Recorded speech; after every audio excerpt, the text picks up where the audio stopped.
My name is Baldomero Lago. I'm the Chief International Officer here at Utah Valley University, and believe me, I was not planning to be the moderator for this panel. A good friend of mine had an emergency just a couple days ago, and he was not able to join us. So you know how that goes, right? Who am I going to ask? So I thought, well, I talked to Franz. I said, Franz, provide me with another individual. And he says, you can do it. I thought, okay, I guess I'll have to do it. But I am honored to be with all of you, to be in close proximity and association with our delegates. And let me introduce them from left to right. We have the Honorable Charge d'Affaires of Belarus, Mr. Pavel Shidlovsky, is with us. Also, we have representing Canada, the Honorable Consul and Senior Trade Commissioner of Canada, and a good friend to this house because we worked a couple years ago on a major project with Canada, Mr. Jerome Pischella, or as they will say in his region, Pischella. Representing Ghana, we will have His Excellency, the Ambassador of Ghana, Ambassador Barfuor, Adjei-Barwuah. And also representing Finland, we have the Honorable Trade Commissioner of Finland, Madame Suvi Aherto. And representing France, we'll have from the Republic of France, the Honorary Consul General of France, Mr. Emmanuel, Lebrun-Damiens. And finally, representing the United Mexican States, the Consul General of Mexico, Mr. Borjon. So it is a great honor to have all of you, representatives, diplomats, with us. What a great learning and teaching lesson this is going to be.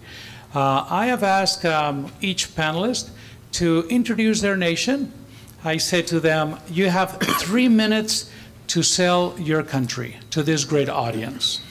What would you tell them in 3 minutes? If you multiply 3 times 6 is 18 minutes, and then of course I have multiple questions to ask them in regards to trade, sustainability, energy, and technology. So we're going to start with Belarus. Charles d'Affaires, Mr. Pavel, if you would like to introduce your nation and tell us about Belarus. Thank you. Thank you. Shall I speak from here? Sure, I would imagine from. Let me make sure does it work? Okay, it's better this way. So I come from Belarus. I'm Chief of Mission with the Embassy of Belarus in Washington, D.C. We don't have currently ambassador, so I'm acting ambassador, so to say, for Belarus. It's with pleasure that I took the invitation to take part in this conference, and the subject of the conference is as timely as it can be. Our country is the net producer of final products, final goods, and our country, more than most of the countries in the world, depends on international trade. At least 60% of what of our GDP we export, so it's as open an economy as it can be. And we are dependent on natural resources from Russia, and we are not endowed with huge natural resources. So our instrument of survival is international trade, and we, in order to provide economic security and well-being for our people, we need to trade with foreign countries. We have no exceptions. We are willing to trade with any country in the world. And the priority, and I will speak about it later, the priority for trade is 1/3 with Eurasian Economic Union, 1/3 with the European Union, and 1/3 with the other priority partners in the rest of the world, and 10% is with the new emerging promising markets. We are unfortunately not close to that goal right now, but we are working on that. The United States is a priority partner for Belarus. I'm proud to say that our exports of services are over $500 million to the United States for the first time ever. We are improving our exports in goods with the United States, and it is a very good and promising partner. And not only we are developing diplomatic relations with this country, we are also developing trade relations, so this is important for us to be here and to promote our expert business opportunities and trade opportunities. And lastly, in my 3-minute statement, I want to say about our relationship with Utah. Just a few weeks ago, the Department of State and generally the United States government approved the candidacy of Denis Neuenschwander, who is here with us, for the position of Honorary Consul of Belarus in Utah, thus becoming the 3rd Honorary Consul of Belarus in the United States. And this is a great achievement. And despite the fact that he has just been appointed, he has already done a great job for our relations. And we have good connections, people-to-people, economic, political connections with the great state of Utah. So again, this is not accidental that I'm here today with you. And 2 weeks from now, we will have an official ceremony for the induction of Denis Neuenschwander. I can proudly say that every project we start with Utah gets finalized, gets implemented, no matter how difficult it is. And this is thanks to the good people and reliable people of the state of Utah. And it's a pleasure to be here at UVU. Thank you, Baltimore. Thank you very much.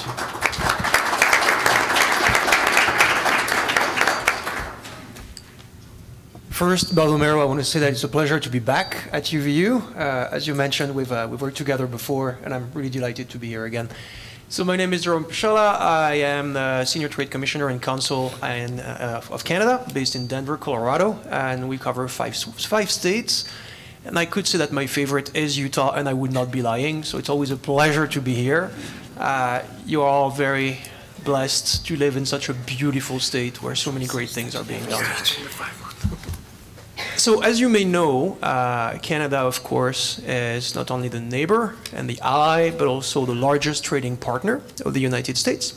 People tend to think that the largest trading partner of the US is somewhere in Asia. That is not the case.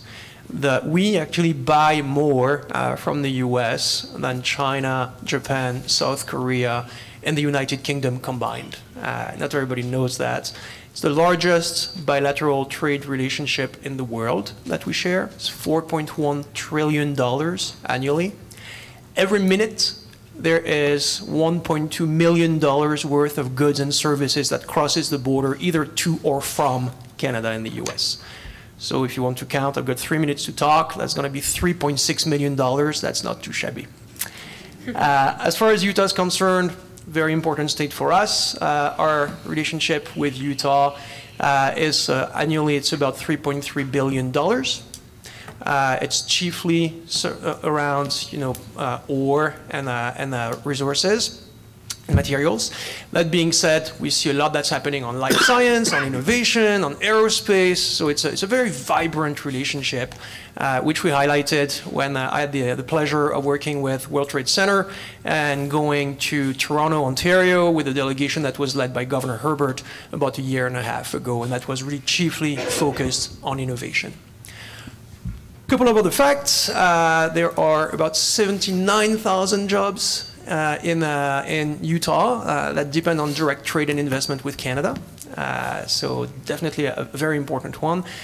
And of course, as far as higher education is concerned, very strong links. A lot of Canadian students that come to UVU, to the University of Utah, to Brigham Young University. So in other words, not only are we neighbors, friends, allies, we're also very good partners. Thank you.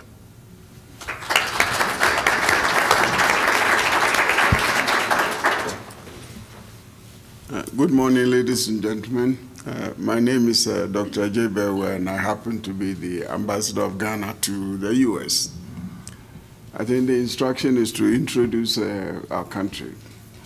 Well, the wonder of it all for me is how come within a few years, every corner of Ghana that you move to, you will find a building which says Church of Jesus Christ of Latter Saints or something. The Mormons are all over the place.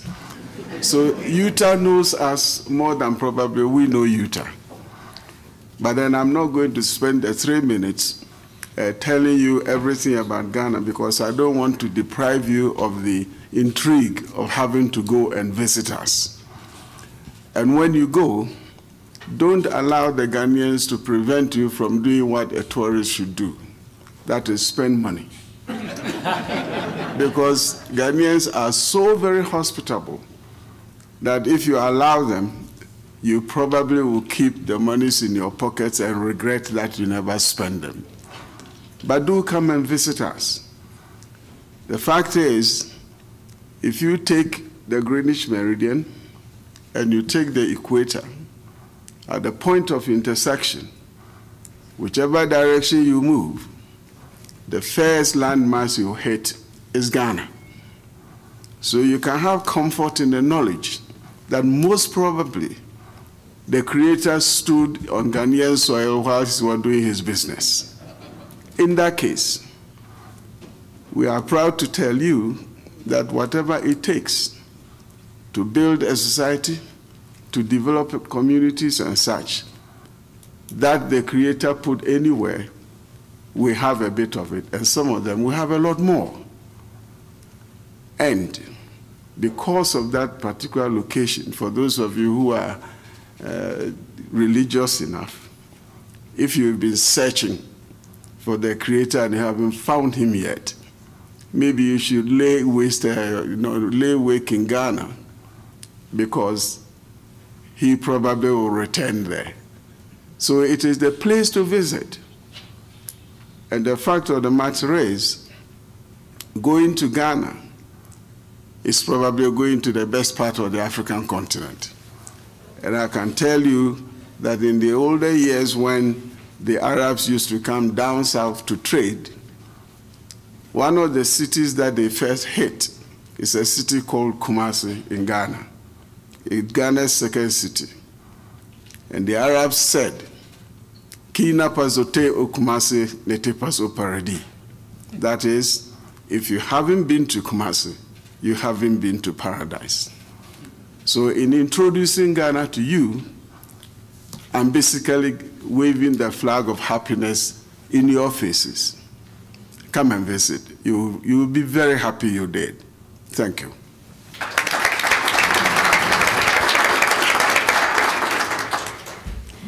Thank you so much. I haven't been in Ghana yet, but I'm certainly going to visit after this speech. I will.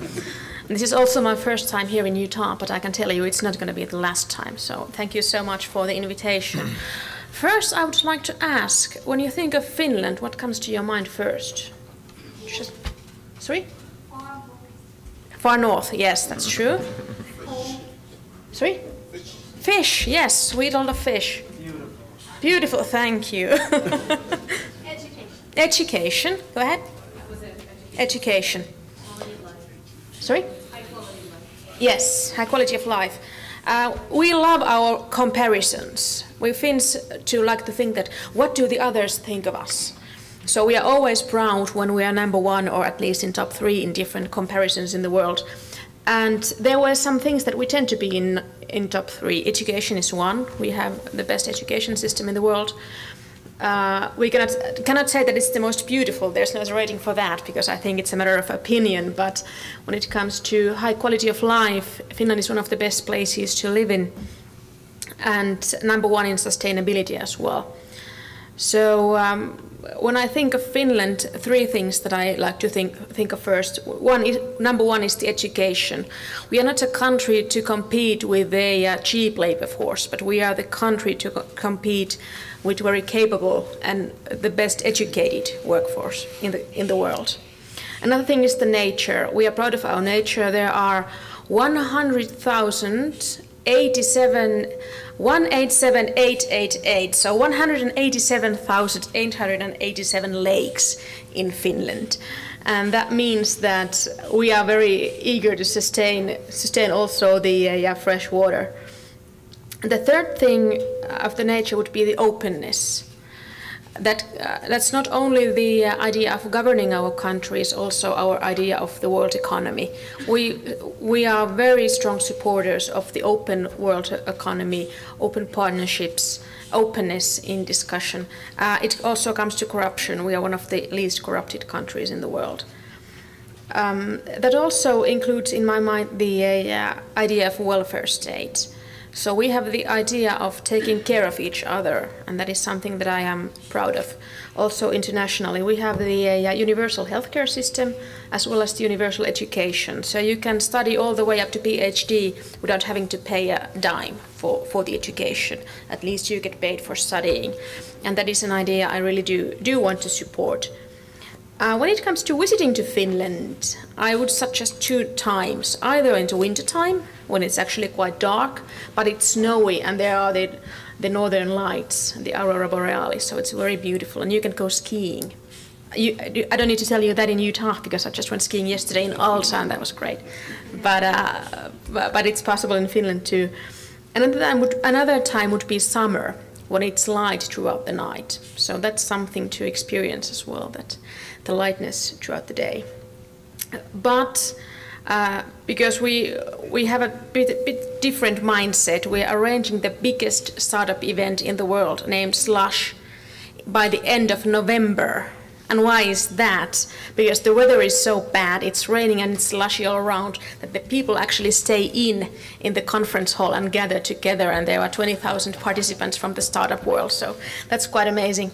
The last but not least, Finland is trying to be a positive contributor in the world. We're trying to leave a positive footprint in the world. We try to have the small carbon footprint, but the big footprint when it comes to sustainability. Few of the ideas we heard before in the morning about the food waste turned into natural gas. We have a company that turns food waste into renewable diesel, and it's used also here at least in California, here in the US as well. We have cosmetics packaging that is made out of wood to have less plastic waste. Harming our oceans, for example. We have plastic bags out of wood, and you can even use lignin, which is a part of wood, to substitute eggs. So there's plenty of things you can do out of wood, and that's something we are trying to invent. And by the way, if you use atomic skis or Salomon ski boots, they are finished too. Thank you so much.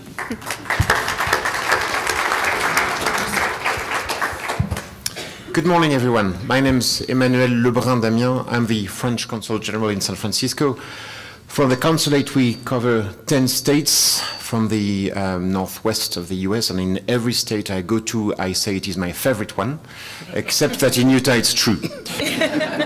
If I only have 3 minutes, since you know many things about France, I guess we are the world's largest tourist destination, so I would prefer to focus on 2 values, because countries are about values too, and underline 2 things that were said by Mayor Biskupski and the Lieutenant Governor this morning. One is about sustainability and one is about trade.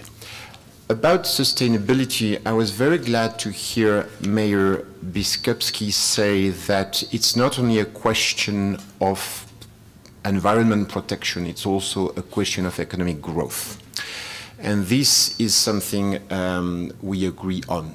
You know, France hosted the COP21 meeting 2 years ago about climate change.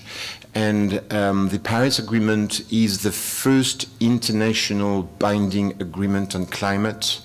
And we did that with all our partners from everywhere in the world, not only because it is a challenge to humanity, and that's a very serious challenge, so we take it seriously, but also because it's where the growth of tomorrow is. And there is a race in terms of innovation of the countries who are going to develop the technologies that will allow this green revolution. And that's one of the reasons we care about Utah, because you have here companies who work on these technologies. In the world, we continue to advocate for a better transition into a green economy. Perhaps you saw in the news, President Macron was in India yesterday and the day before to launch a new international alliance on solar energy.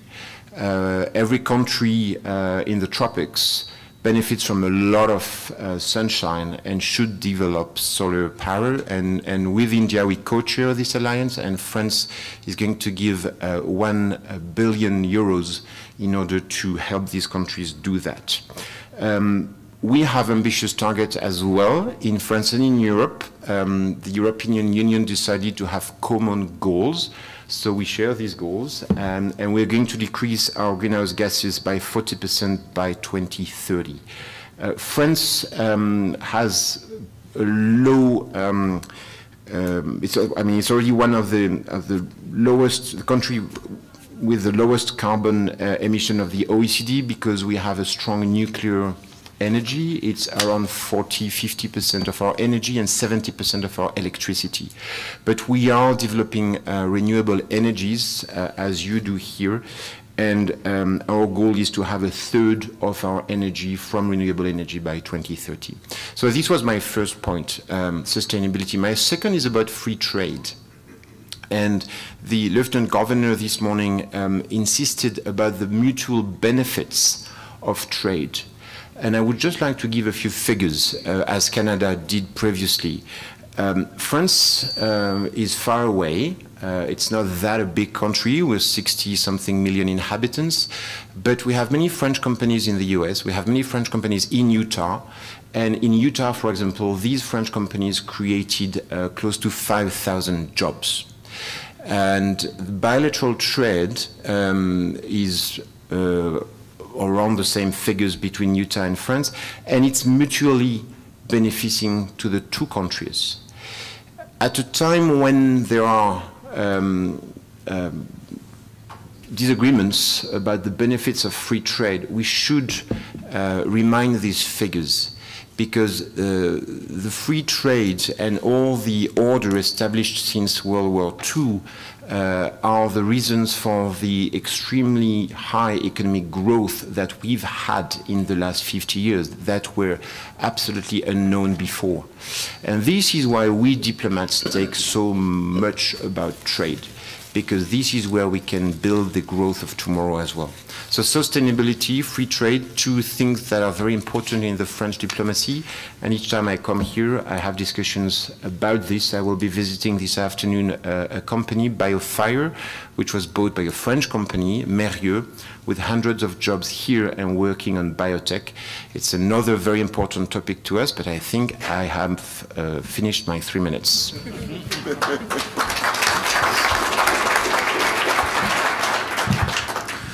Well, thank you, and good morning, everyone. It's a pleasure for me to be here. I'm Jose Borjon. I'm the Consul of Mexico in Salt Lake City. So Utah is the only consul I represent, and I can truly say it is my favorite state. So just share with you, what is Mexico in this discussion? Mexico is a country that is growing economically and has grown for the last years due to fundamental economic basis, and has strengthened in the last years. We are a country which is very open to free trade. We have agreements with over 46 countries. We as a country are booming in many areas of opportunities. We have a young population. We've done important structural reforms in our economy that have established the basis for this growth. And that is important for us to learn, because sometimes we don't hear about many reforms in Mexico in the telecommunication sector. So you would be amazed how before just a phone call from your cell phone would be incredibly expensive, and now through openness and on the telecommunication sector, prices have gone down. And this has gone also in the energy sector. It is opening up what was traditionally a state monopoly on oil and energy, and now there are private investors coming. And bottom line, what this represents, and I think, is how free trade helps create opportunities, create jobs in many countries. And that's also important because it's, as has been said, a win-win situation. And in the specific issue of where we live in North America, in the region, this has been a win-win-win situation for the three countries which are part of the North America Free Trade Agreement. And I think that is what has always been the part of the equation that we must bear in mind.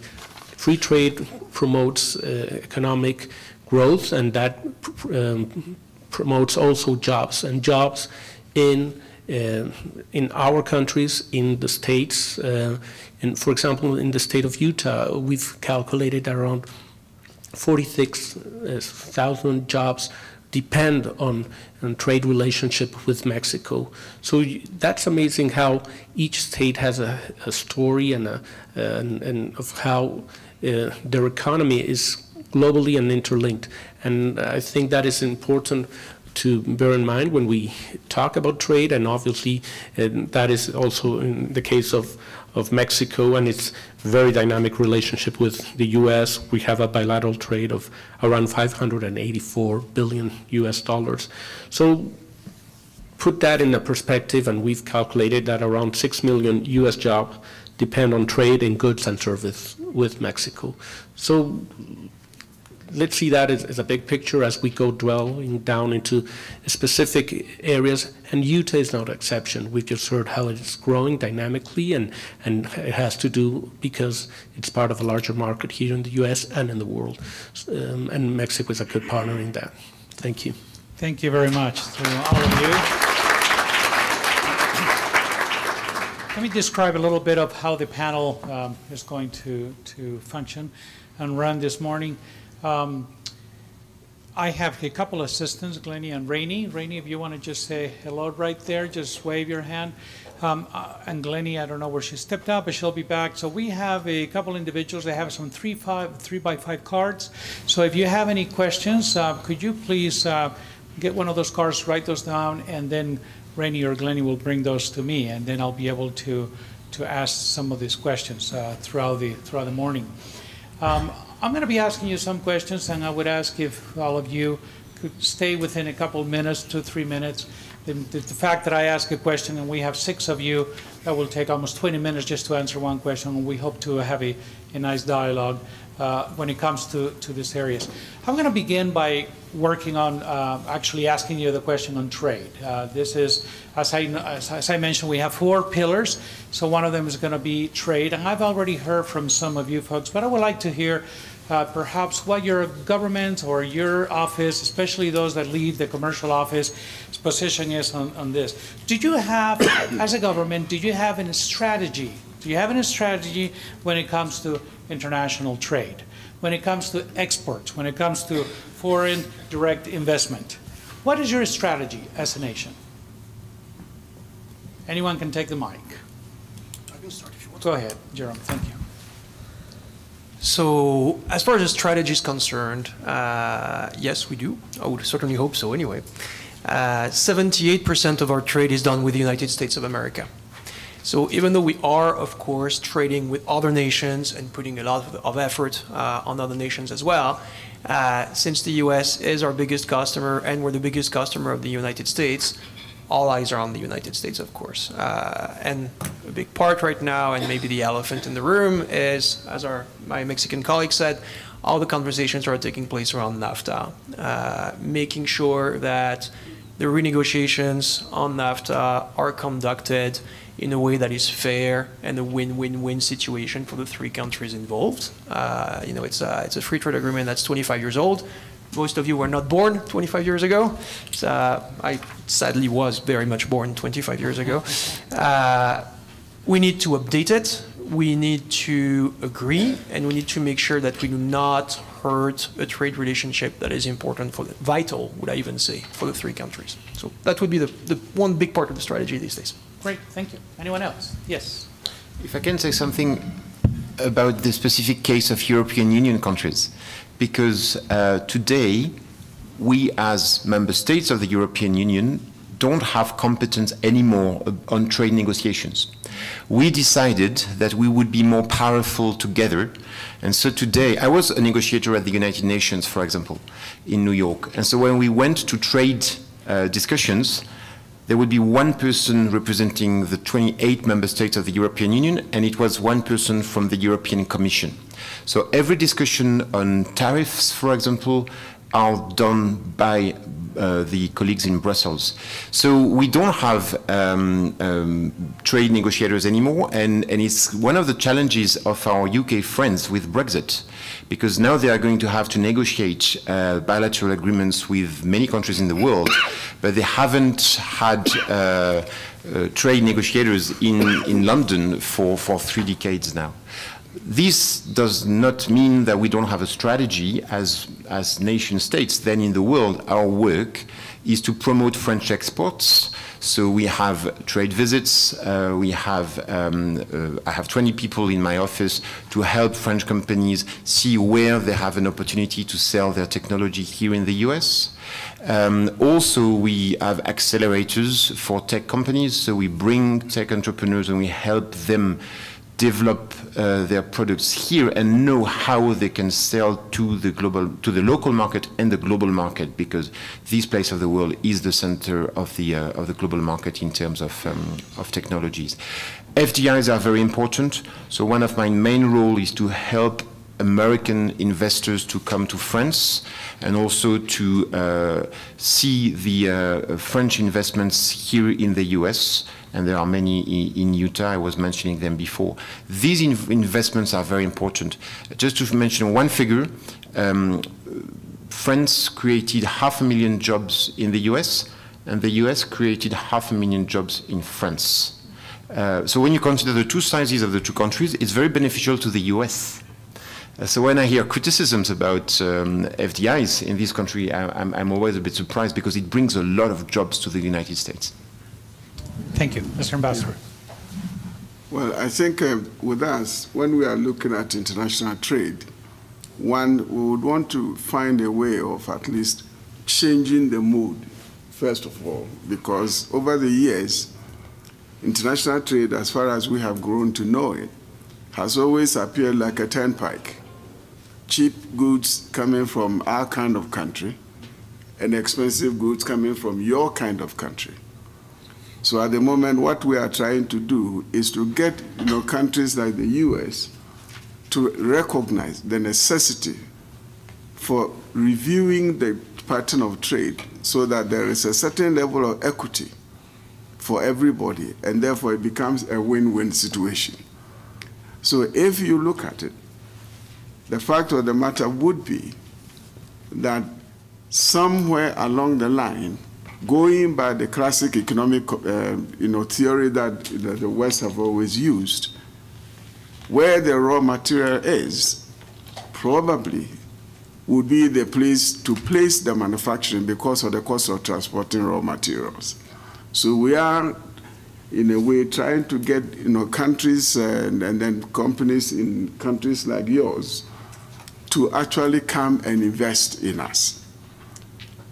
And in the process, we are also reminding everybody that Ghana, for instance, is geographically, strategically located. We sit in the center of the West African sub-region. We are a big player in ECOWAS, which is the Economic Community of West African States. So if you have a position in Ghana, you have a very clear access to the rest of the West African sub-region. And that is a huge market.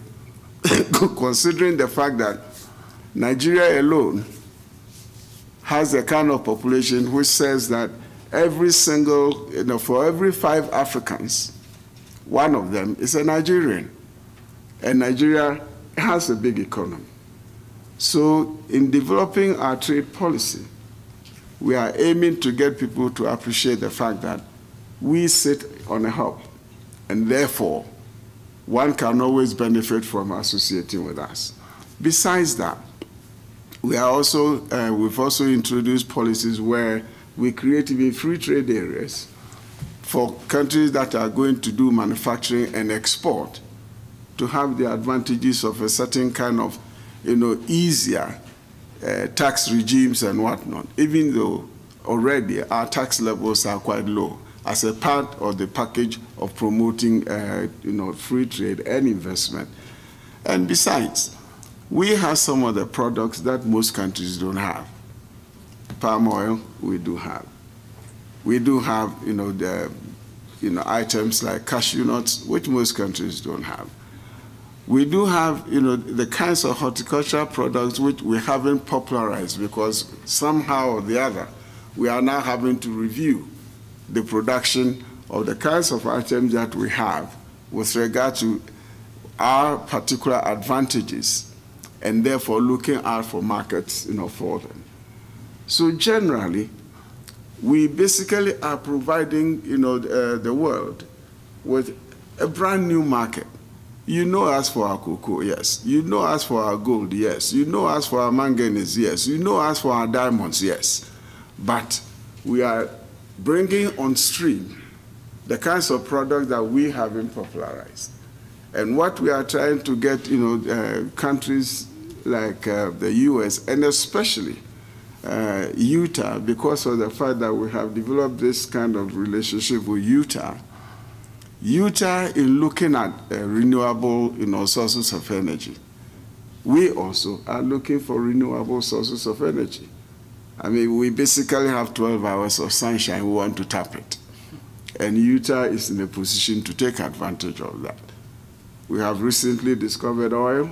We would want some people to help us exploit it. Utah is in a position to do so, even though Utah is not a big oil producer, but at least the technology is here. In the same way that we are trying to export some of our textiles. And I think Utah, for its own unique situation, can help, in terms of the consumption of Ghanaian textile products. I have to admit that between North America and Europe, modes of dressing are so set that it takes a long time for one to amend choices with regard to personal presentation.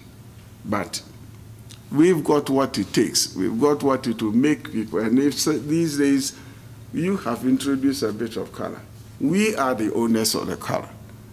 And therefore, we are giving a platform, a reasonably good platform, for all countries to come in with us and have us exchange, trade as it should be. Free, fair, profitable for everybody. And that probably in the end will promote a lot of peace. Thank you very much. We are living in a society that we need trade and we need the ability to be able to exchange goods between nation to nations. Some of you have already indicated the NAFTA agreement, Canada, Mexico, with the United States. We are going to see what actually is going to happen next year when the UK becomes independent, more or less, and hitting the Brexit era. And we just read in the newspapers over the weekend in regards to the United States establishing certain tariffs. As country's representative, and I imagine that Africa probably has some other negotiations. We know of NAFTA, we know of the ITP, we know of the TTP agreements. What are some of the concerns that you may have in regards to an impact in regards to these barriers when it comes to trade that certain governments are setting up or establishing? What would be some of the concerns from this impact of establishing barriers when it comes to trade agreements?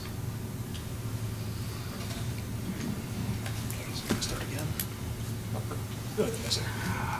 I think every time anybody drops a barrier, the other person obviously has to decide whether he or she is jumping over the barrier or finding an evasive way of circumventing the barrier.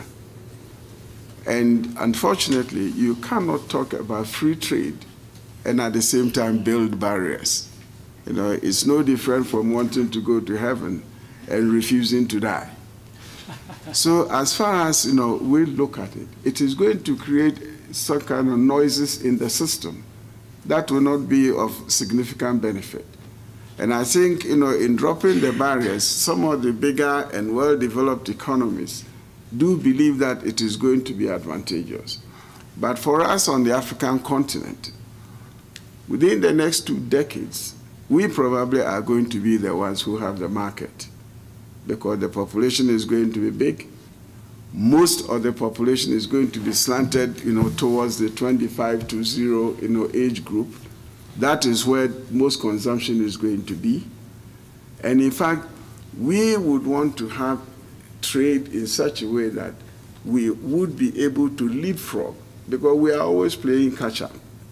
But if we have the bulk of the potential consumption, then of course, the others will have to recognize that irrespective of the barriers, if they institute them, then of course it will affect those of us who are consumed. So we would have to review our consumption patterns. We would have to review the volume of consumption.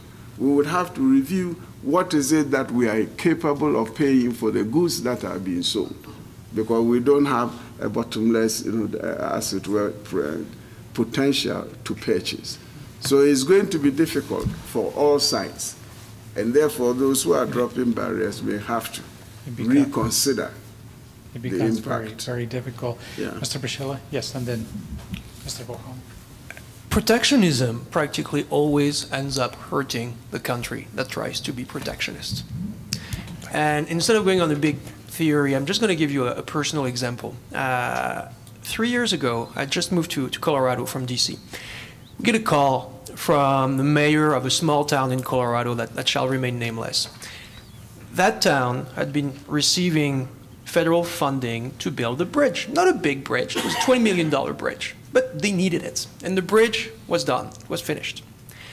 It so turns out that $800 worth of steel, all the steel was coming from Detroit, had been rolled in Ontario by a Canadian company that had been the partner of the steel manufacturer in Detroit for about 80 years.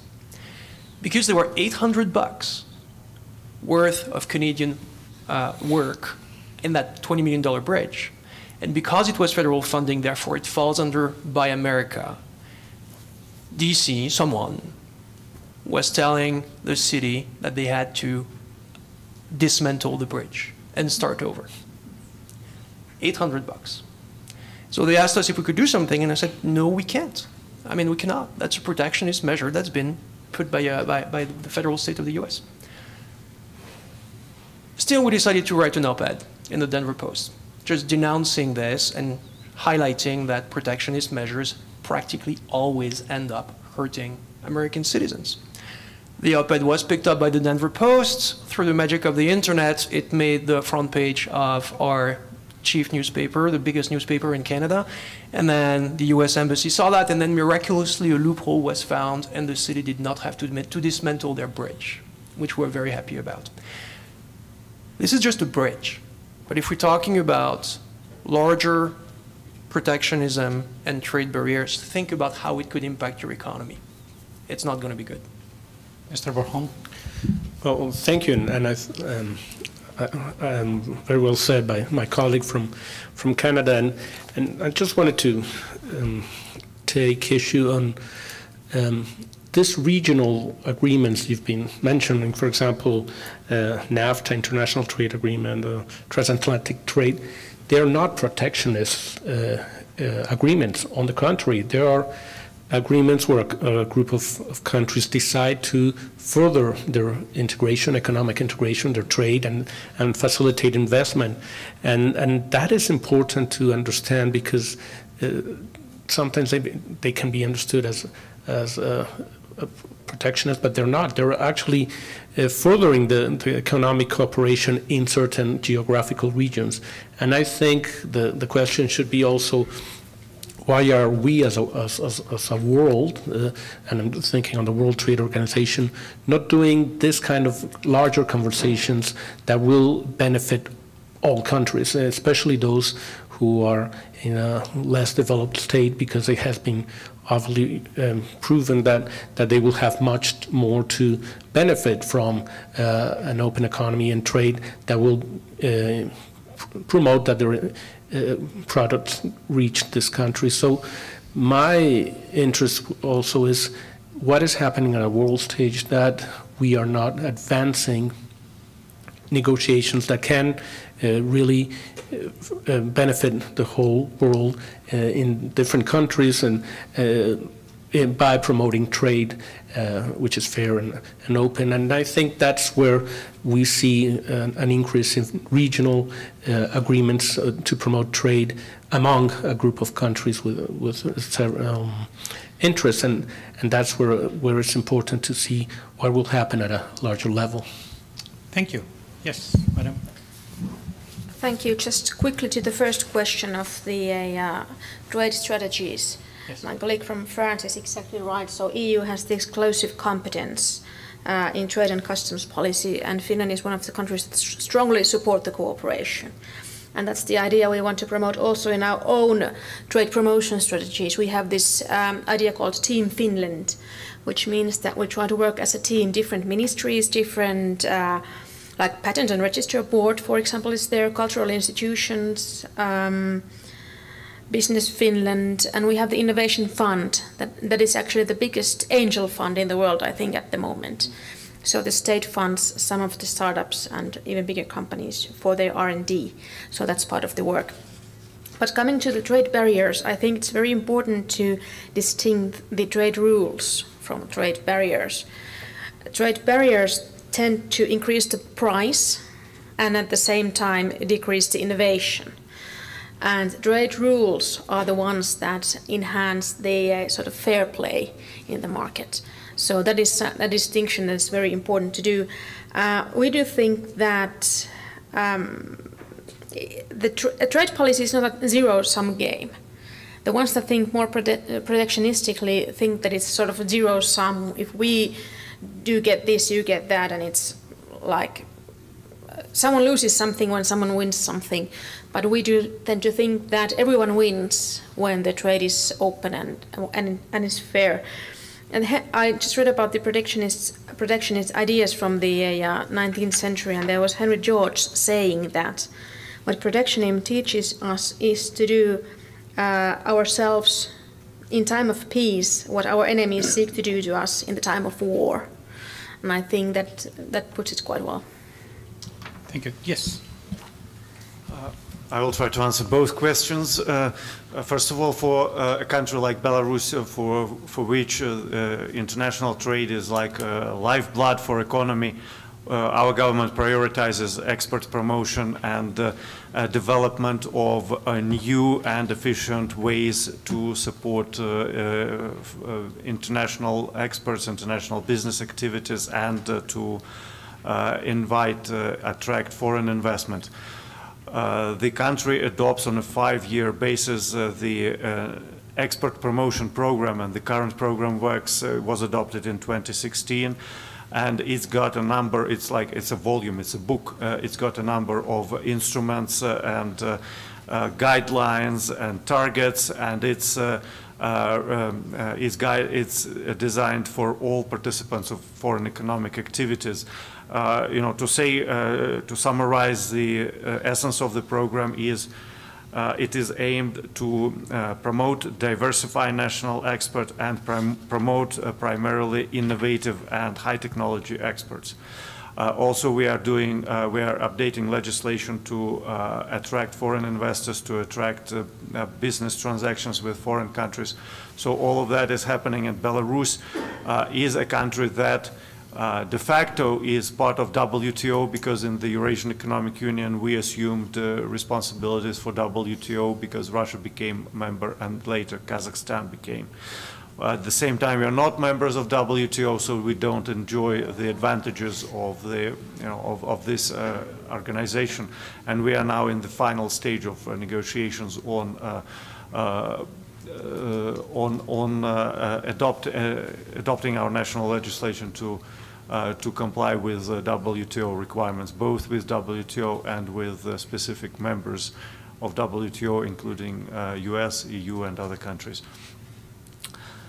Our country, being dependent on foreign trade, we do our best to lower our import duties.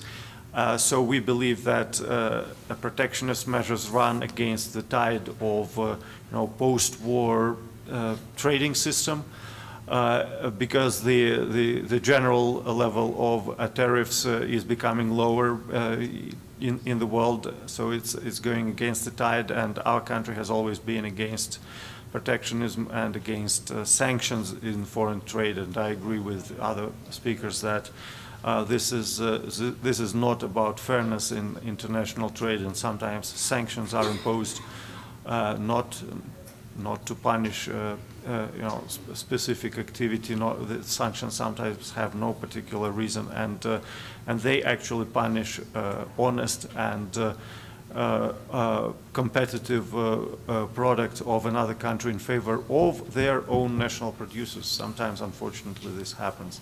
When our country is under sanctions, sometimes the sanctions matter for simple people who work in a particular plant and which cannot trade globally because of these sanctions. Thank you very much. I'm going to be asking you a question, but we're going to pause for a minute just in case if there are some individuals who would like to attend the other session and vice versa, so we can do a trade. However, I want to ask you this question and then just give you a couple minutes to think about. I was just recently back in New York, and I was able to meet with a good friend. He's an ambassador. I'm not going to name the nation. And he was just telling me, oh, I'm so grateful that I see you again. I love the state of Utah. We love to partner with the state of Utah. We do a lot of relations and trade and everything with the state of Utah. As a matter of fact, I love to work with the state. Quote unquote, that's what he said. I just love to work with the state, right? Today we heard from the Lieutenant Governor indicating, and even from Susaid Alice from the World Trade Center, the notion of having trade missions to go specifically to certain countries. I know that they are coming up within a few weeks. The governor and some business leaders will go to Mexico, and they just recently were in Israel. They're looking at Taiwan and also South Korea and so forth. So it appears to me that the states are moving forward into a more trade partnership than even the federal government. So the question that I would like to pose to you is, how relevant, coming from your nations, you see trading with the specific states rather than with the whole federal umbrella? So with that note, I think we're going to take a 2 or 3 minute break for those individuals that would like to go to the other nations, or if you like to continue with our conversation, you're more than welcome to stay. Afterwards, we'll address the issues on sustainability, and I do have a few questions from the audience that we'll probably try to. I mean, I have like 25 questions. I think I got to 3, so we'll see how well we do. We try to be faster. But that would be great. So let's take a 2 minute break, and then we'll resume. Okay, thank you. Great. So I did pose a question on how relevant do we see nations trading with states versus with the overall general federal government? Do we have any takers? Well, thank you, sir. Well, recently, my president addressed the National Governors Conference in Washington, D.C. And I think we took that advantage partly because we have realized that the governors themselves would want to go global. And then also we reckon with the fact that some of the states by themselves are more or less countries. Because some of them, if they were individual countries, they probably will rank very high insofar as the economies of the world are concerned.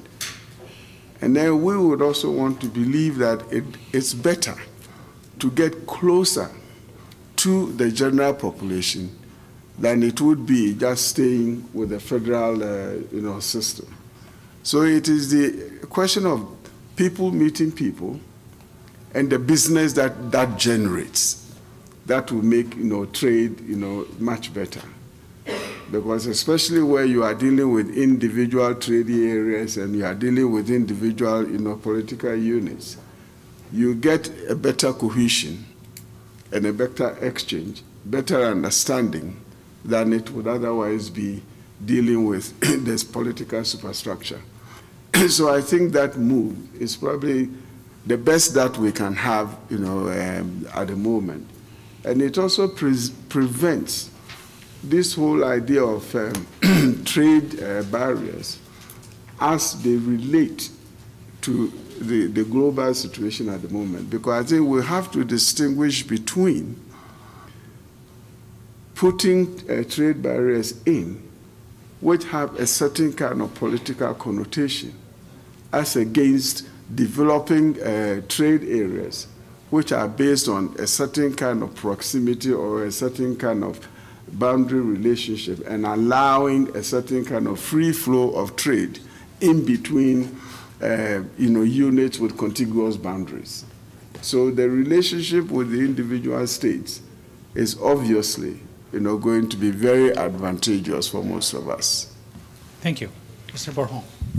Yes, I think you made a very important question and very relevant as the dynamics of trade, how it is resonating at a state level. And that's where I think the most important example of how even among states, there's a competition to bring foreign investment, to bring and promote more trade. So definitely for a country, you'll see states or regions or whatever the political subdivision being much more active, more open to the world, and this resonates with more trade missions as the ones we've been discussing, but also because, as we've said, this has a very important result because it creates jobs, it creates opportunity in the states. So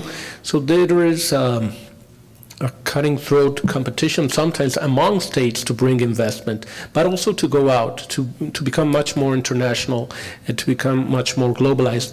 And you need to go with elements, and that's where, and I think it resonates with the question on strategy, you need to create the opportunities and circumstances at a local level, and this, we're talking state, with education. I think it's the most relevant. That's the importance, for example, of seminars that we can discuss like this one, security opportunities and infrastructure, so that this trade can blossom and this investment can come to each country.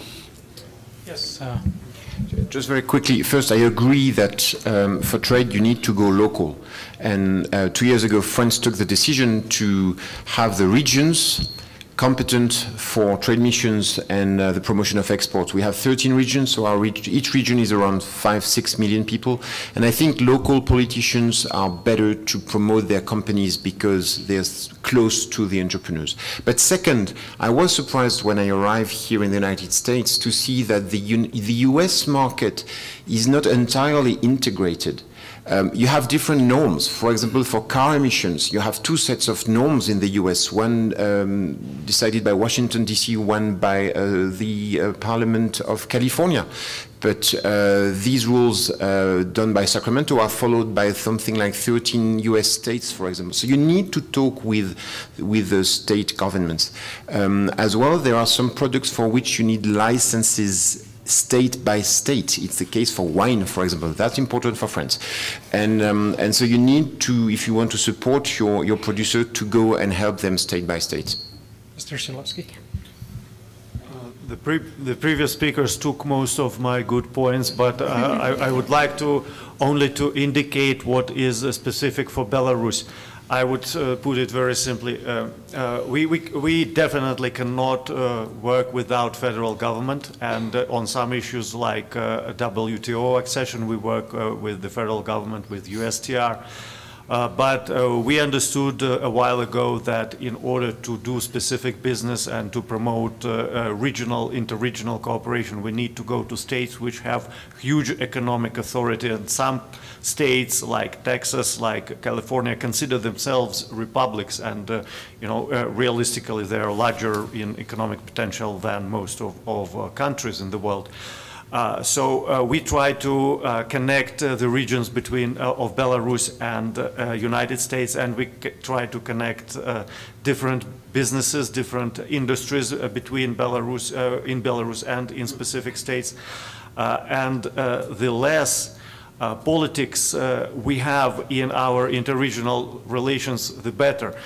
Just a couple of years ago, there still existed, U.S. disencouragement on development of trade and economic and investment relations with Belarus. I'm proud to say that these instructions or recommendations for U.S. businesses have been gone altogether, and now not only they're gone, the United States government supports Belarus-U.S. regional cooperation, and we actually try to tell our partners at Commerce or State Department that we are going to a specific state, and they always support. They actually give us contacts to use to arrange meetings and promote cooperation.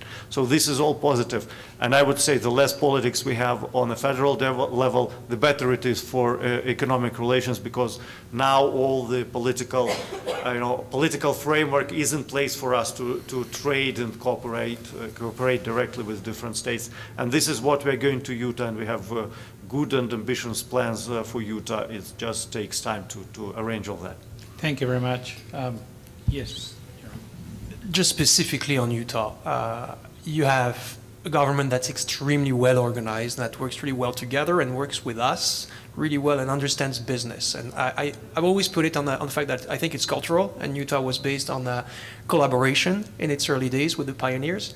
But if you take World Trade Center, the Governor's Office of International Trade and Development, Export Development Corporation, which attracts investment, and USTAR, which is here to develop innovation. You have a really winning team. It's a pleasure to work with them.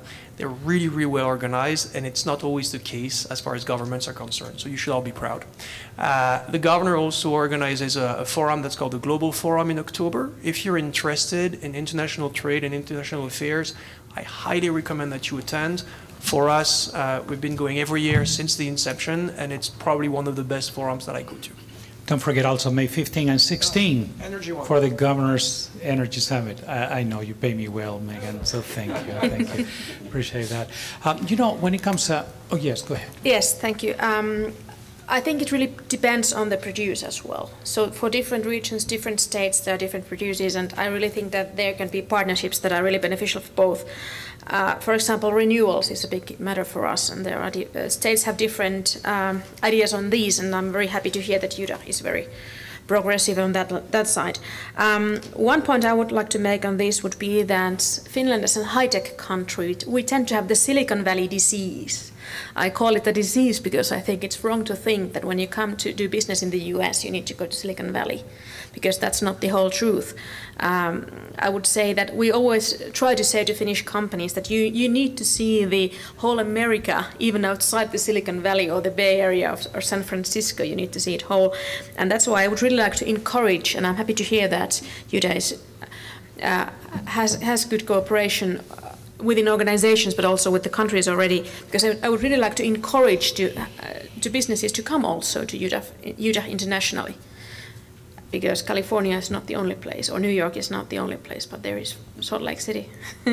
If you talk to anyone at the Governor's Office of Economic Development as well as the World Trade Center, you will hear that foreign business get quite a few, or exactly. Not even foreign, but also domestic business get quite a few incentives to be able to attract them to come to the state of Utah. We have seen it even with France, with some of the large companies.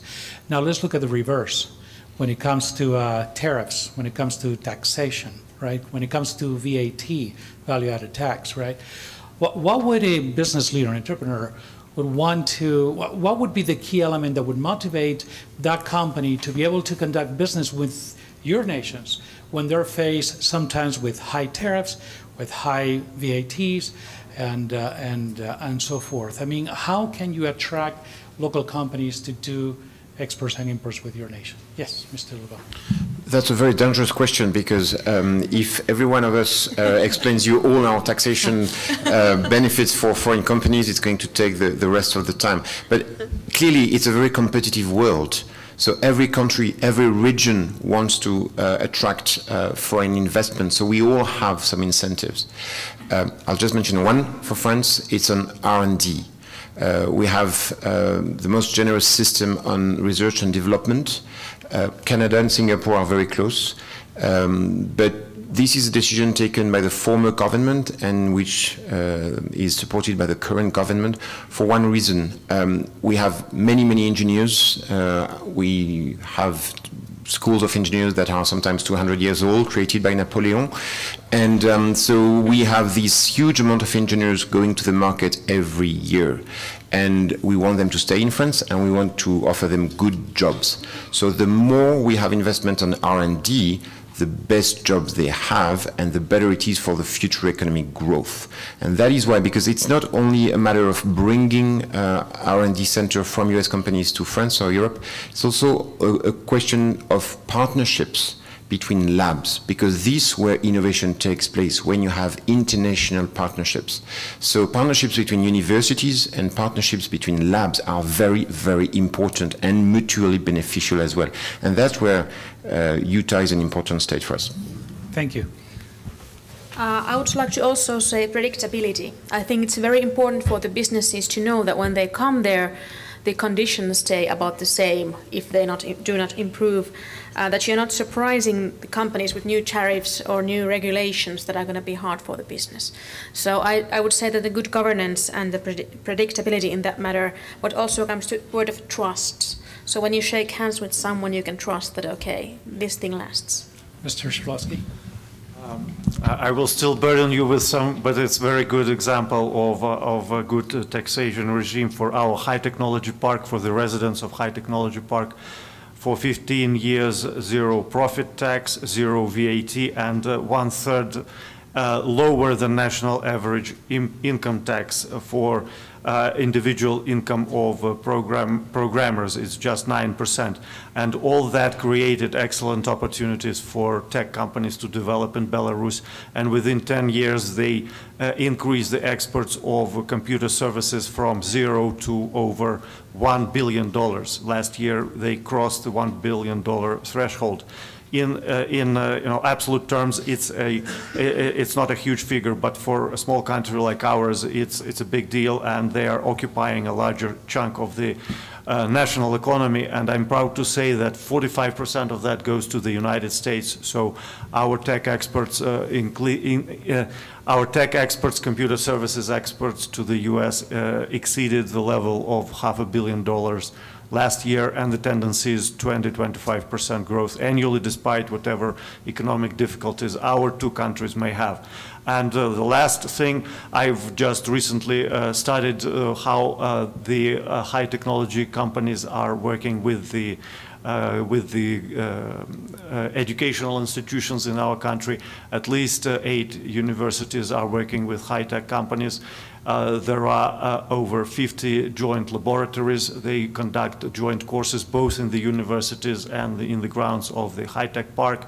They exchange experts, and not only starting from these companies have agreements with the universities, and they start not only from the first grade in the university. They already start at schools and single out the smartest kids, in STEM subjects in schools, and go with these kids till they graduate. So this is a very good example. Thank you. We're going to shift a little bit of gears right now.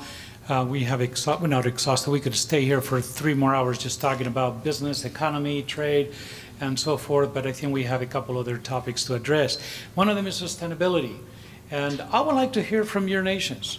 How do you promote sustainability when it comes to environment, when we talk about carbon emissions, when we talk about clean water, we talk about poverty, when we talk about women's rights? We just celebrated last Thursday International Women's Day, when we talked about gender equality and some other, as you all know, the United Nations has established the 2030 goals on the Sustainable Development Goals.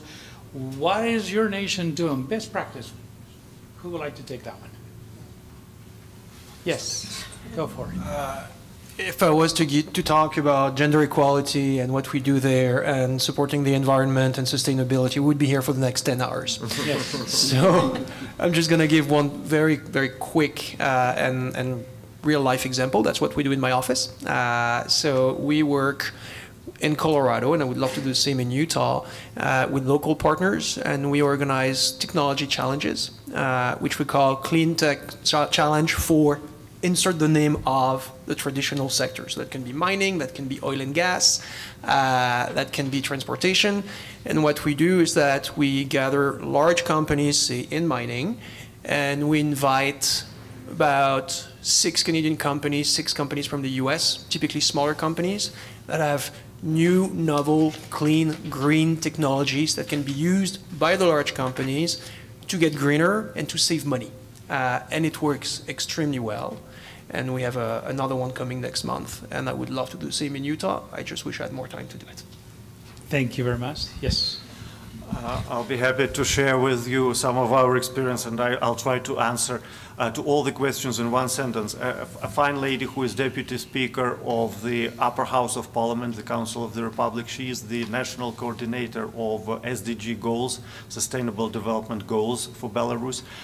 She initiated and conducted just a few weeks ago the regional European meeting of SDG coordinators, and I shared this important news with Mayor Biskupski a couple of minutes ago. And not only that, so we conducted this event at the level of Deputy Secretary General of the United Nations, but we also in the international arena in Geneva in the United Nations, we also suggested the creation of the global data bank for the achievements of the countries in implementing sustainable development goals. And I'm proud to say that this idea has been totally supported by the world community. So Belarus initiated this. And this lady, so this is the example of a lady in power. Another powerful lady is the chairperson of the presidential administration, and this position in our country is as important as the government, as the prime minister's position. So we give opportunity to women. And Belarus was the signatory of the Paris climate agreements. We undertook to cut emissions by 28% by 2030. And next year we will provide our report, and we are actively developing the sustainable energy based on sustainable renewable sources. It's still at the low level, but we are making every effort, and government has a lot of stimulus, including like the commitment to buy all energy produced by solar or water plants, and also we're building a nuclear power plant, so we will be less dependent on gas from Russia. We will cut this dependence by a third, and this is a huge project, and we want this plant to be the example of the most modern and the most secure plant. We have recently conducted stress tests, published a national report, and now we have a group of European experts from 17 European countries just starting today in Minsk, making the peer review following the stress tests that we conducted. So the result will be coming soon. But now it's definite that the events that we have conducted, the power plant can weather the events that occurred in Fukushima. So it's very safe. Great, and we hope to attend the energy summit later this year in Utah. I will work with my government on that. That's great. Megan will be happy about that. Yes, Mr. Ambassador. Yeah. Well, with us, we've tried very hard to keep our environment so clean that we are even prepared to sell carbon credits to those of you who are polluting more than you should be doing. But besides, especially when it comes to gender issues, at the moment, the government we have, some of the most critical ministries are headed by women.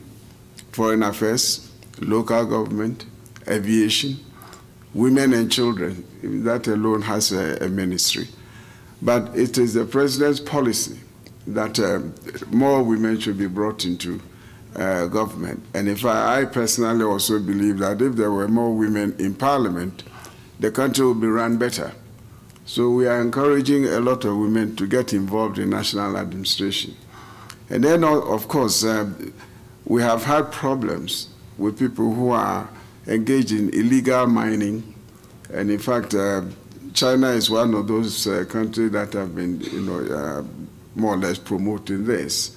And at the moment, that has been declared illegal. So the government is taking strenuous efforts to make sure that people don't do that. And then also there's a program of land reclamation. And with the introduction of free and compulsory education for every Ghanaian child between the ages of 0 and 18, the attempt is to bring more younger people into the education sector with a view to making sure that we can sustain whatever it is that we are putting together now for the prosperity and the continuance of the nation's sustainability. So we are doing quite a lot, so far as this is concerned, and that will translate into the availability of, better educated, better skilled, workforce for all those companies that would want to come and do business with us.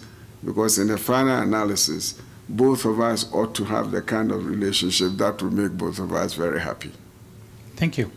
Finland. Thank you. We tend to think that we are so few that we can't afford to leave anyone behind. So that's why our idea is, rather than trying to get the great kids to school and great kids to universities, we try to get all of them, all of us, to get the higher education. And I think that I'm a walking example of the gender politics in Finland. I'm a rather young woman, and here I am representing our country. And I've been working for 4 government ministers already in Finland. So I think that the opportunities are pretty much the same. And I think that that's true with all the Nordics, that we are very much trying to promote the gender equality. It starts all the way from the free education. It starts even before that with the baby box. So we are number 1 in maternity health and taking care of the babies from the beginning and throughout the life. So that's the sort of type of thinking that we take care of everyone from the very beginning to very end.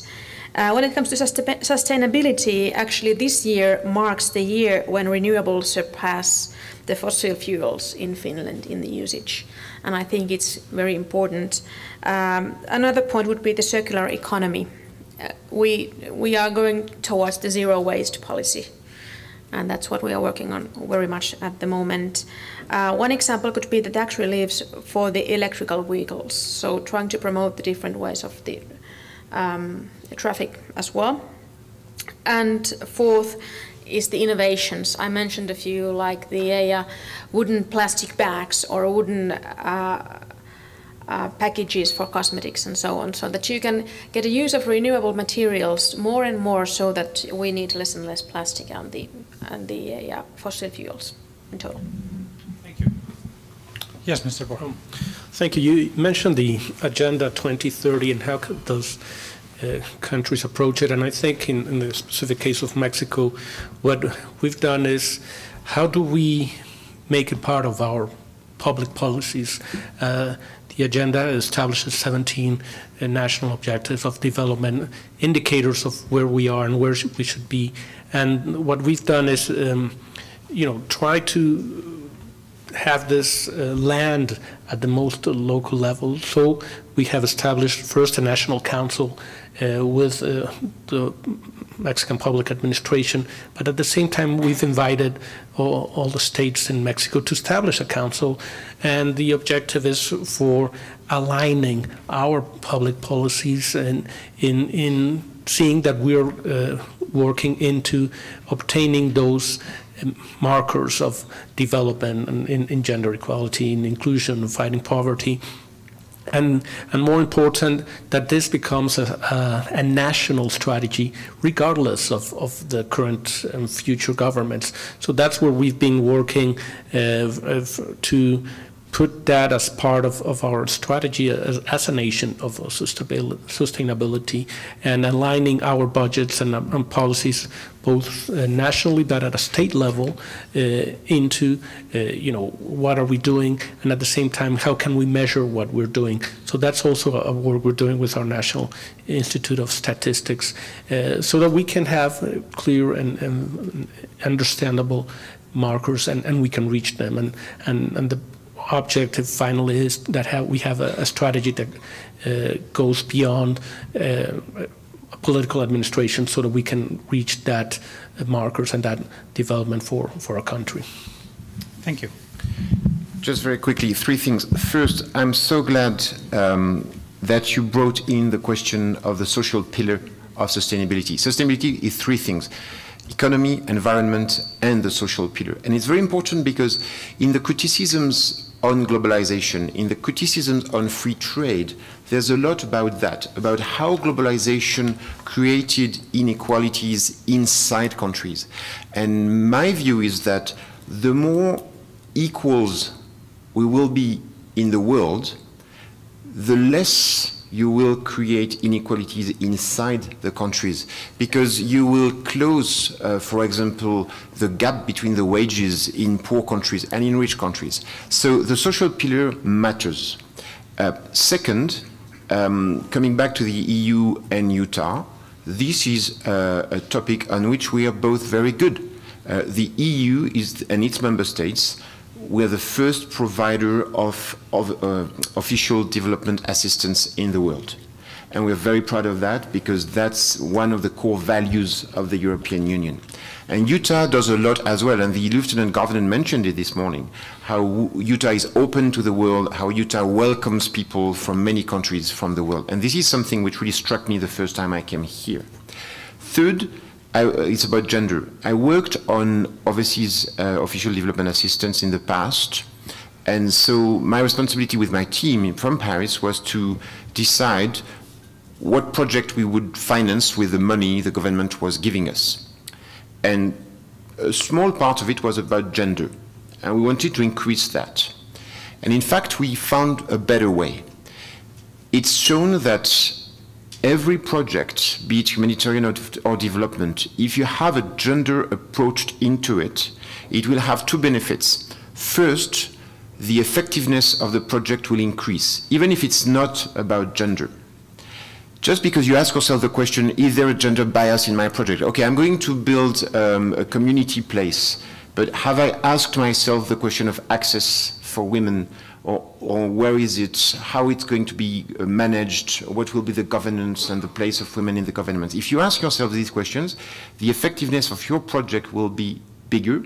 And second, if every project has a gender approach, the global effect on gender issues will be better than if you just increase the number of projects that are 100% on gender.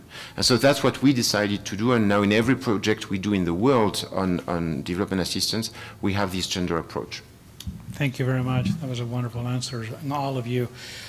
We have received some individualized questions, and I think I'm going to take the opportunity, because the audience is asking for some very specific questions. One is directed to Belarus, and the other one is directed to Mexico. So, Mr. Shidlovsky, I will pose the question.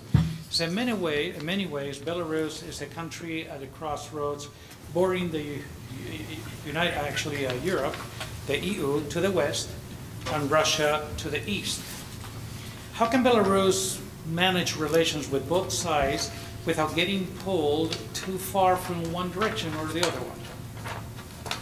Thank you for this question. It's a challenge, and it's a very topical question. And currently in our region there are disagreements and tensions running high between Russia on the one hand and the European Union and the West in general on the other. And these disagreements became even more acute with the emergence of a conflict in eastern Ukraine. Belarus, from the very beginning of that conflict, took a firm stand that we are neutral, we are not supporting one side or the other, and we are supporting the peaceful resolution of that conflict. We became the place of Normandy talks on Ukraine. We became the place of the constant work of the tri-party working group on Ukraine, the only body that includes representatives of the breakaway regions from Ukraine. And these groups, these meetings continue virtually on a constant basis. We had almost 30 such meetings only in 2017. So our firm position, and this firm position was taken once and for all by the president, and we never moved, we never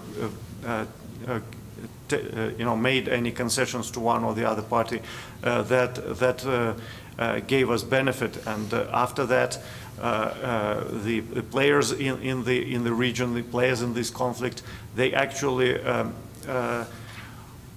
realized, understood our position, and and lived with it. Because of course, for some countries or regions, the position of Belarus closer to them would be more beneficial. But we took a position that is in line of the interest of the region and in line of the national interest. And we are very small compared to the the intensity of conflict and intensity of disagreements between the West and Russia.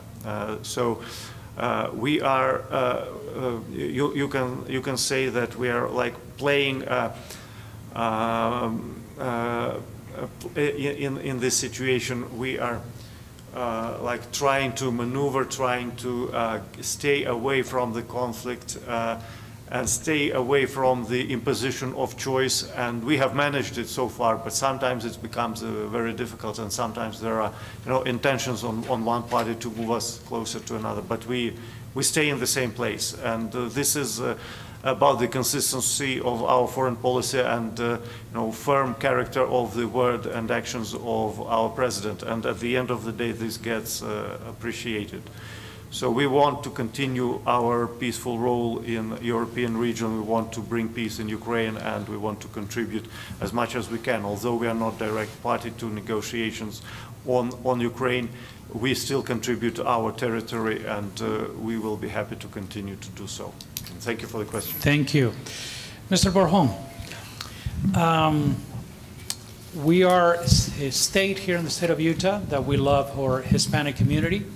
We celebrate Cinco de Mayo like more almost in the Pioneers' Day. We love your culture. We're neighboring nations, and we have great relations. Just recently, last fall, the Department of State lifted the ban on travel warning to your nation. And there were many entities, even academic institutions, that they were concerned to send their students to travel to Mexico, and we all know the reasons being.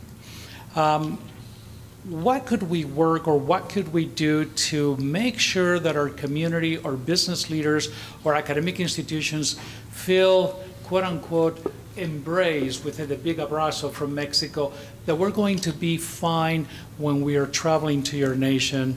I know that the government, the Mexican government, is working day and night to eradicate some of the problems that they have found through the drug cartels and so forth, but how can you entice and incentivize our community to let them know that you will be fine? For the record, I was in Mexico last month, and I had the wonderful time there in Mexico City, and I felt very safe and very secure. So, well, thank you. That is an important question that needs to be addressed, but it also reflects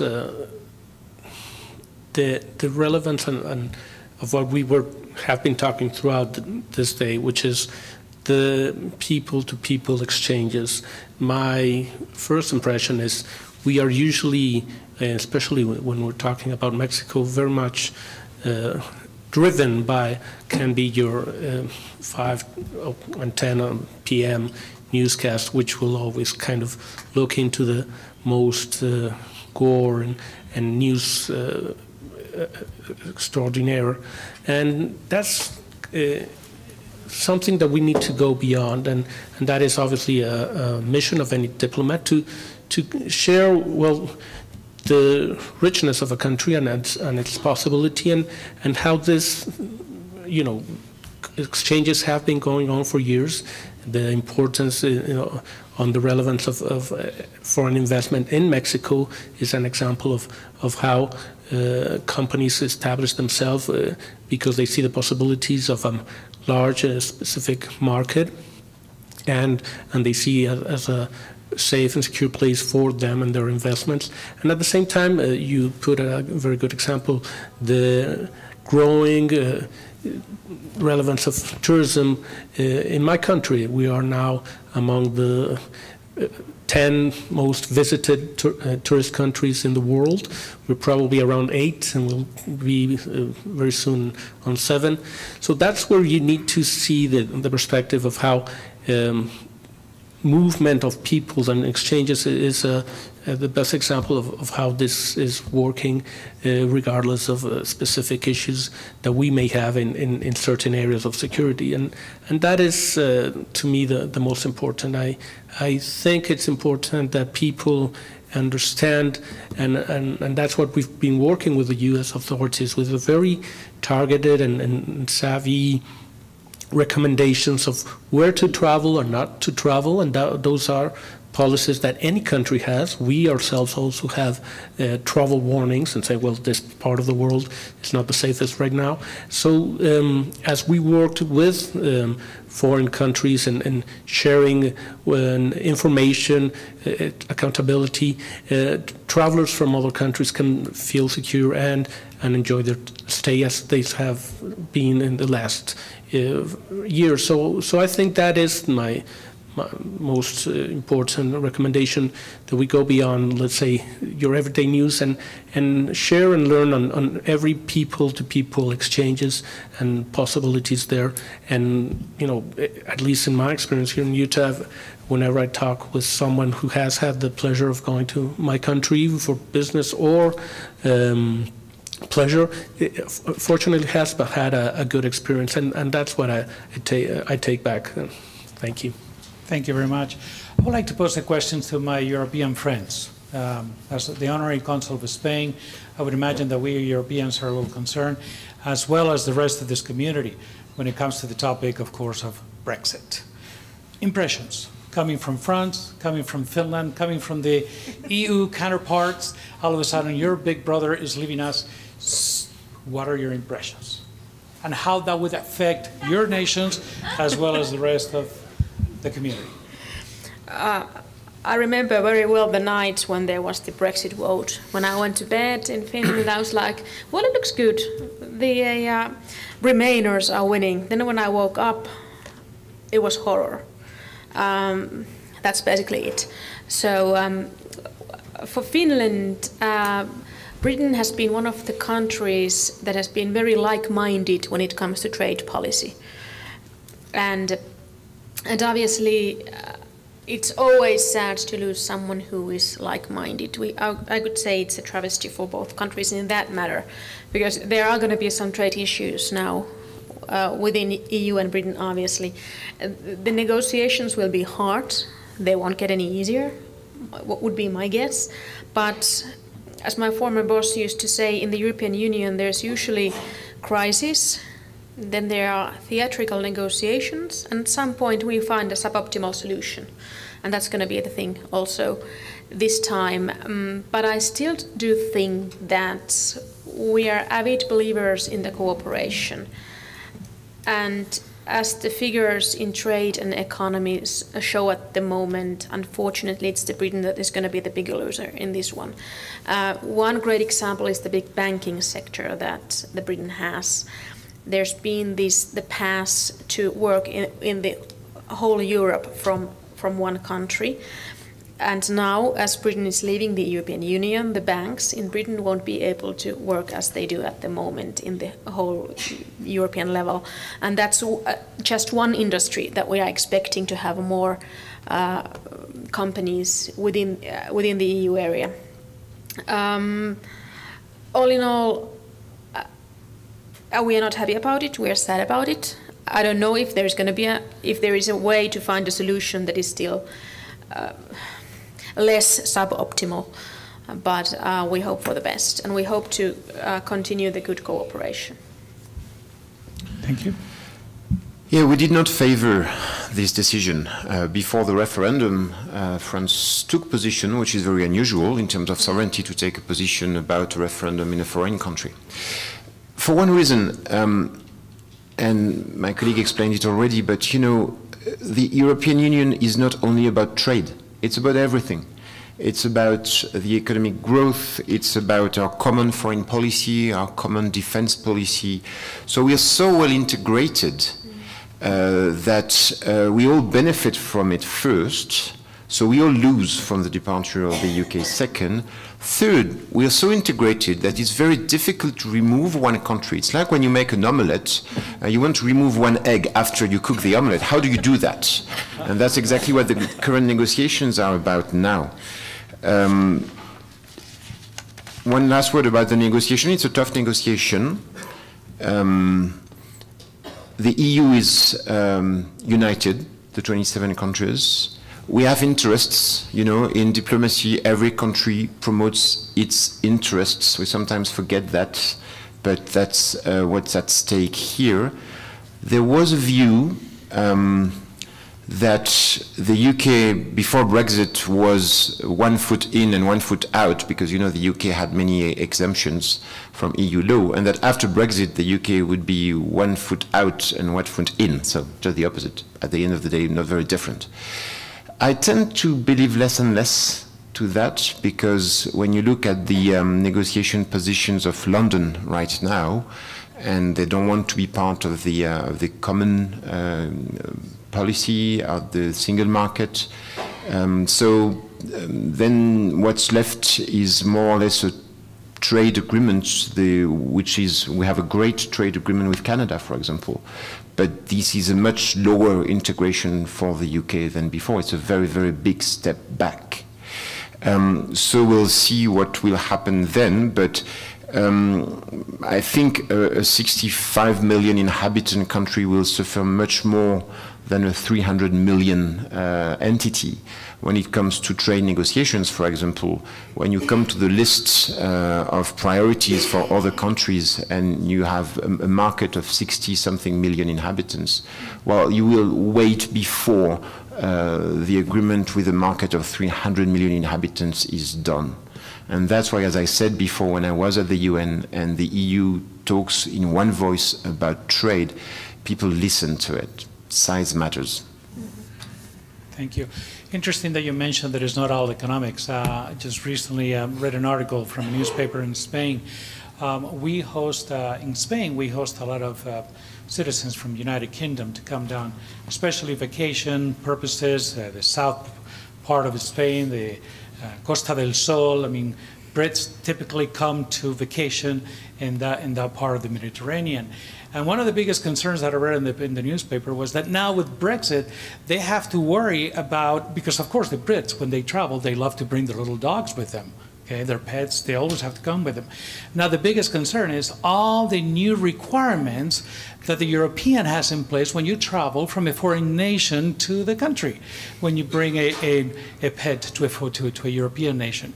And it was kind of a tongue-in-cheek, kind of humorous to think that now they are very concerned that, okay, if I'm going to go vacationing in Spain and I'm bringing my little dog, I have to meet the European Union regulations. Right? And of bringing, just like if I brought a dog from the United States, right? All the different vaccinations and everything else. Whereas in the past, it was just a free to go. They were just, state to state.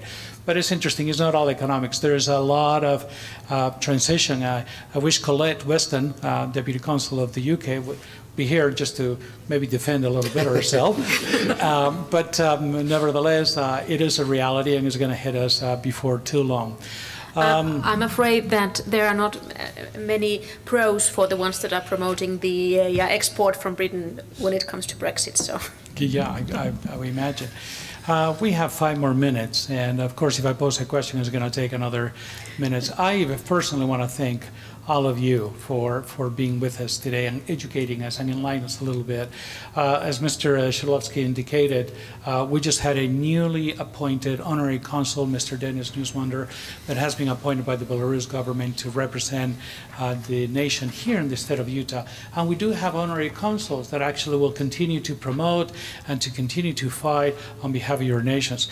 If currently your nation does not have an honorary consul, please let us know. Talk to the governor's office, talk to me, talk to Franz Cole, and try to find an individual that will defend and will represent the interests of your nation. So this will continue. We have a wonderful consular corps. I do have a couple honorary consuls. The consul from Romania is visiting with us, and I know I've seen like I have probably 6 or 8 of them throughout the morning. Final thoughts. I'm going to give you 2 minutes each, or maybe 1 minute each, to wrap up this panel. Right after the panel, as you know, we'll be moving down to the Grand Ballroom, where you individually will be able to talk to each representative from all these 12 wonderful nations. We also have Shelby, I think she just stepped out, but Shelby Peterson from the U.S. Commercial Services. She will also be down in the Grand Ballroom. If there's any one of you that wants to know how to conduct business internationally from the U.S. perspective, so she will be there to answer any of those questions. So maybe we could start with Mr. Shidlovsky. Maybe just final thoughts before we wrap up this panel. Thank you. Thank you. It's been great to attend this event and to speak before your audience. As I said, we have big plans for Utah, and there are several events and visits coming up, and we will make them happen thanks to the good services of our newly appointed honorary consul. I would like to mention, to give 3 very good examples of generally Belarus-US cooperation, which affects actually every state. One is that starting from the 1st of February this year, US Embassy in Minsk has started to issue visas to all citizens of Belarus. It is strange to put it as an achievement, but this is because for 10 years, US government issued visas to only a limited number of Belarusians, and they had to travel abroad. So this will affect our relationship with the US. This will enhance business, cultural exchanges with Utah, and our citizens will be able to apply. And actually, we are putting together a group of at least 40 people to travel to Utah and Idaho in the summer for the folk festival. So they will actually be applying in Minsk, and your government will make no exception for them to apply in Minsk. This is a good achievement. A second good achievement is that just a couple of weeks ago, a group of the best experts from economy and finance and National Bank traveled to US to pitch for the bid of Belarus to issue government bonds, Euro bonds in European and American markets. And we succeeded, and we got a good rate, and a relatively small amount, but still there was a big success, a big demand of investors. It's the amount of 600 million, and it's a placement for 12 years at a comparatively low interest rate of 6.2%. So this is a great example of our economic commitment, economic engagement with the United States in the financial sphere. And the third good example, which would have been inconceivable even a couple of years ago, is that at the end of January, the chair of State Investigative Committee from Belarus traveled to Washington, D.C. to discuss with their colleagues from FBI the exchange on persecuting criminals and investigating criminal cases in cybersecurity, organized crime, international corruption, and other areas, and held talks with the FBI deputy director. So for other countries, maybe this is not an achievement, but this is a great deal for us, and this shows that we have good professionals who are able to communicate with the United States, and we hope to have similar contacts with the state of Utah. Actually, at some point, we had contacts with Utah National Guard, and maybe at some point we will revisit this possibility. Thank you. So we're talking here at a very interesting quote-unquote time in the relationship between Canada and the United States. And I'm actually going to have a speech that's slightly different from what I would have said a week ago. You may remember that last week, President Trump talked about putting tariffs 25 and 10% on steel and aluminum using Clause 232, which essentially saying that those countries that sell steel and aluminum are a threat to the national security of the United States. You may also remember when I said that Canada and the US have got the largest trade relationship in the world. Well, we are actually your first supplier of steel and aluminum. For steel, it's about 16% of your imports. However, you then resell your steel to Canada, and you sell $2 billion more than you buy from us. Mm-hmm. That being said, what really hurt, and I'm using the word hurt on purpose, Canadians and offended them, was being told, that our country is a threat to the security of the United States. When we've been at war together in World War I, in World War II, in Afghanistan, we've supported each other, our armies work together, our intelligence network works together. NORAD, which you might have heard about, is managed jointly by Canada and the United States. When September 11 happened and NORAD learned about the first plane crashes, and so we had to land every single plane that was over North America or going there, the commander-in-chief at NORAD, who's American, was actually away. So it's the deputy commander, who's Canadian, that had to manage everything, make sure the planes were landing, making sure that the United States be protected. So we hope that we'll be able to go beyond what has been said last week. We hope that we'll be able to continue working together, trading together, prospering. There is no better friend to the United States than Canada, and we do hope that everybody remembers that. Thank you. Thank you.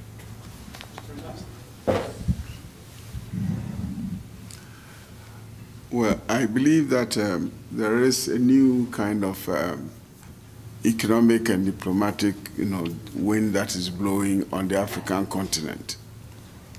And Ghana is at the forefront of it. Our president's basic policy is that we are building a Ghana beyond aid. And that translates into we are building a Ghana that is looking for honest and serious partnerships in developing the country.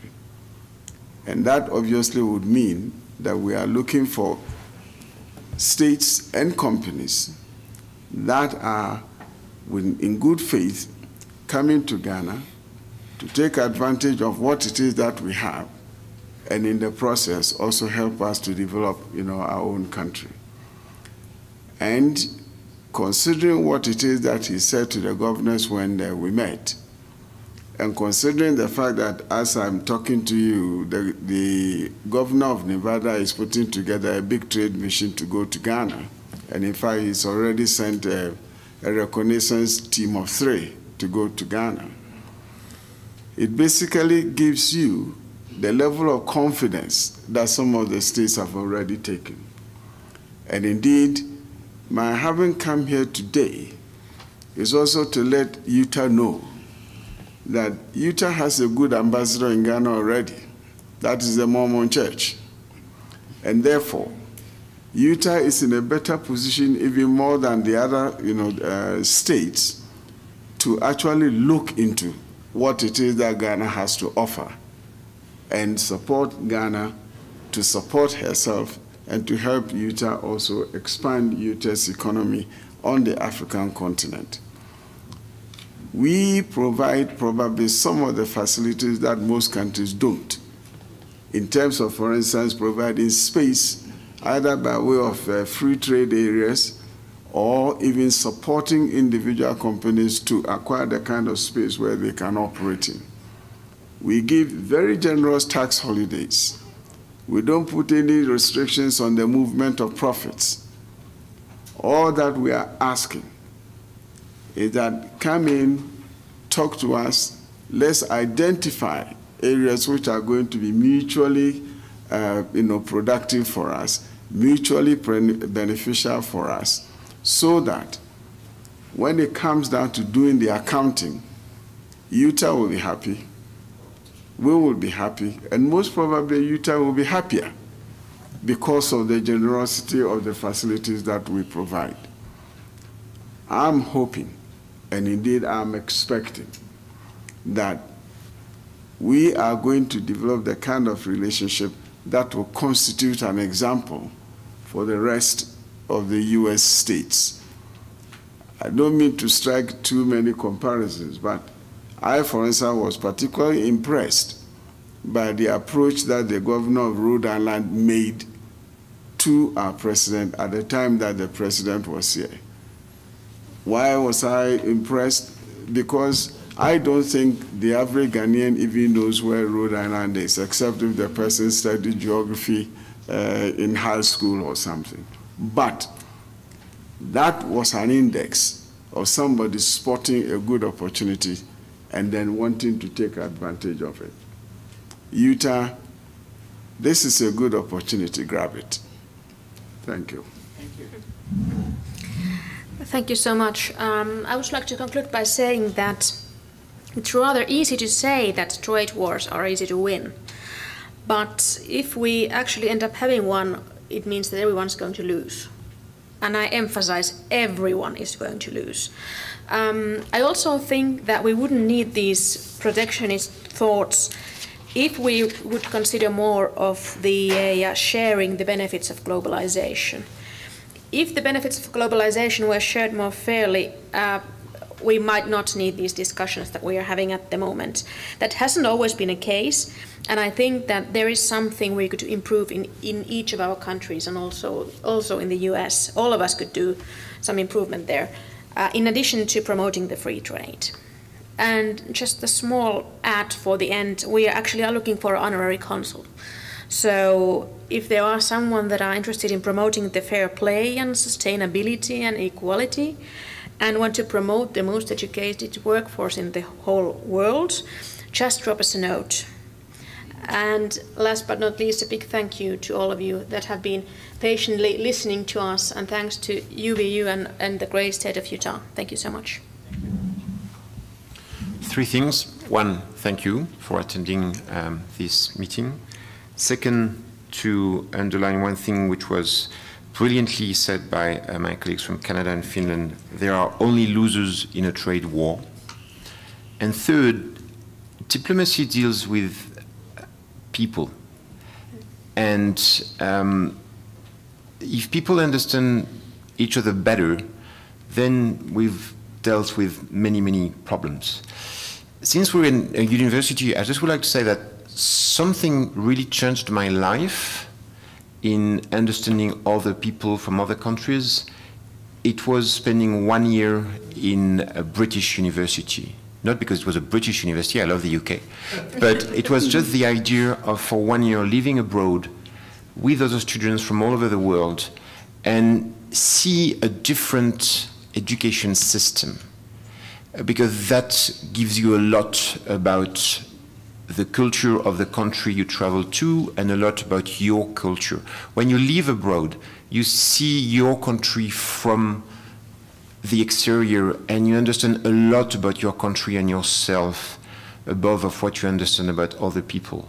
So since we're in a university, I would really like to advocate for university mobility. I think it will solve many problems in the future.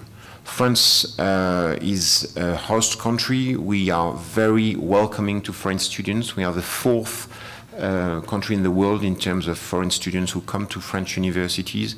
But if perhaps I will not be a French diplomat for just 2 seconds, it's very rare. But okay, come to France, but first just go in another university in another country. It's so precious for our common future. Well, thank you. It's been a pleasure for me to talk on a subject which is of relevance for all of us. I am, as the Consul of Mexico here, I have as the main objective the protection of my population, and we're talking about over 100,000, promoting the exchanges, cultural, economic, and human between my country and the state of Utah. And I think it's important that we have taken a step back and seen the big picture of what is trade and how it affects each and every one. And very well said. I think it's important that we understand what is happening today. And I would like to just close with a couple of statistics which I think are very relevant. U.S. trade with Mexico and Canada tripled since NAFTA, from $340 billion in 1993 to $1.3 trillion in 2016. If NAFTA ends, 90% of U.S. exports to Mexico are vulnerable to tariff rates above 30%. Currently, they're pretty much at 0%. So that is jobs, that is opportunities, that is economic development, and that is why we need to talk clearly what are the importance and contributions of trade for are countries. For the states, 28 of U.S. states have Mexico as the first or second trading partner. In the case of Utah, we're the fourth trading partner, but we're its first source of imports. So it's important that people have a voice on these subjects, that states have a voice, and that they use it. I think it's now a critical time, and I would like to see a stronger stance of Utah in this discussion. So I encourage everyone to read and look into these issues, because they pretty much, as we've seen in different examples throughout the table, resonate in you, your family, and your well-being. Thank you. Thank you very much, panelists. I really appreciate your time, the energy that you have shared with all of us, the commitment to travel from different locations, from Denver, San Francisco, Washington, New York, you name it, from all the participants in this conference. We want you to know that you have left a great seed in the state. And I know Consul Borjon, he resides in the state, but the rest of you, your nations will continue to move forward. We hope to continue to develop a strong, even stronger partnerships as we have done at this point. And I just hope that you continue to have in your heart that yes, the state of Utah is your favorite state when you come to this area. Thank you very much. Thank you, audience, for being with us. Let's give them a hand.